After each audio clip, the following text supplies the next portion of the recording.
আবারও জগৎবল্লভপুর থানার এক বড় সড় সাফল্য উদ্ধার 16টি মোবাইল এবং 2.5 লক্ষ টাকা সিটি গোল্ডের গহনা। চাঞ্চল্যকর ঘটনাটি ঘটেছে গতকাল গভীর রাতে জগৎবল্লভপুরের বড়গাছিয়া সন্তোষপুর এলাকায়।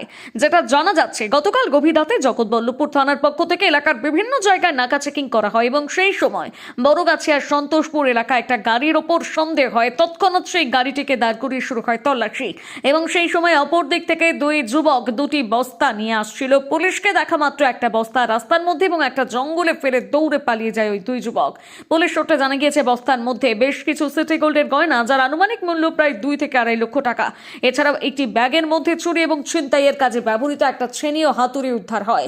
পুলিশ পরে জানতে পারে বড়গাছিয়া সন্তোষপুর এলাকার একটি সিটি গোল্ডের কারখানার অ্যাসবেস্টর কেটে বেশ কিছু সিটি গোল্ডের গয়না চুরি গিয়েছে এবং সেই ঘটনার তদন্তে নেমে আজ ওই কারখানার মালিকের হাতে উদ্ধার হওয়া প্রায় 2.5 লক্ষ টাকা সিটি গোল্ডের গয়না পুলিশের তরফ থেকে ফিরিয়ে দেওয়া হয়।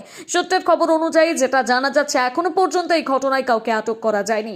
পাশাপাশি এদিন জগৎবল্লভপুর থানার পক্ষ থেকে জগৎবল্লভপুরের অন্তর্গত বেশ কিছু এলাকা থেকে দীর্ঘ সময় হারিয়ে যাওয়া প্রায় 16টি মোবাইল উদ্ধার করে মোবাইলের মালিকদের হাতে ফিরিয়ে দেওয়া হয়।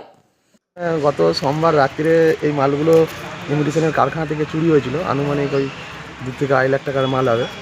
তো স্যারেরা রাত্রে যে রাউন্ডে গাড়ি থাকে, ওই রাউন্ড গাড়ি থেকে চোরগুলো ফেলে রেখে চলে যায়। স্যারেরা সেগুলো উদ্ধার করে আমাদের দিকে হ্যান্ড ওভার করে দিয়েছে। স্যারের প্রতি আমি কৃতজ্ঞ খুব। ওই তো বললাম 2 থেকে 2.5 লক্ষ টাকার মতো কাজ ছিল।